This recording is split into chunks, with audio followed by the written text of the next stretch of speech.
We are about to embark on the biggest project to date. And when I say big, I mean we're building a basketball court big.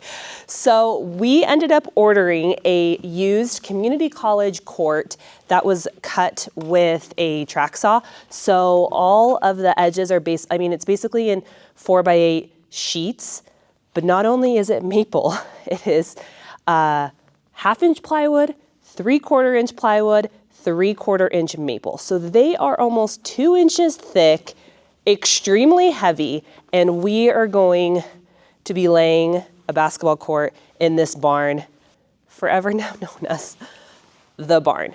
This is technically day 2, but it's part 1 because yesterday was really just trying to figure out what the heck we were doing, how we're gonna get this court back together. And after lots of planning, brainstorming, cutting these first 3 pieces, we figured out the best way to tackle this. So what we're gonna be doing, since everything was tongue and groove maple, we are going to be notching out the row that was cut, sliding in a new tongue and groove piece of maple, and then dominoing the rows together. It's gonna be a lot of work, but we've got guns here, so we're gonna make it happen.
was the hardest. We had to create this straight line, which you can see like it's good in some spots, gapped in others, because these two boards weren't meant to go together.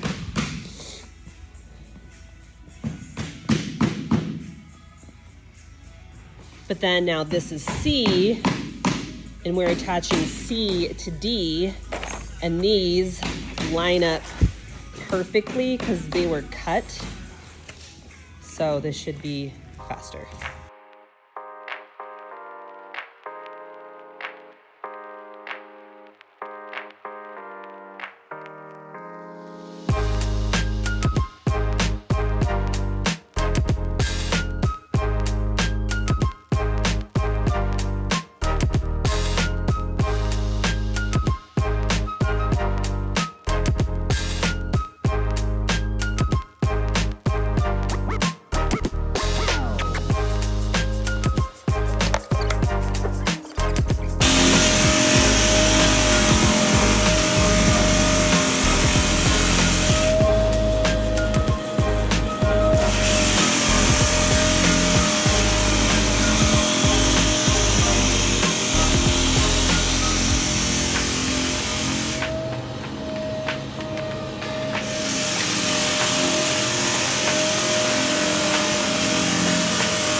They were able to get all of this done by lunch.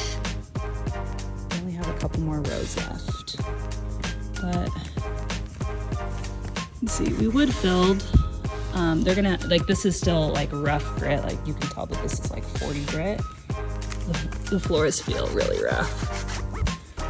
And you have to go around with a different tool to get all of the edges.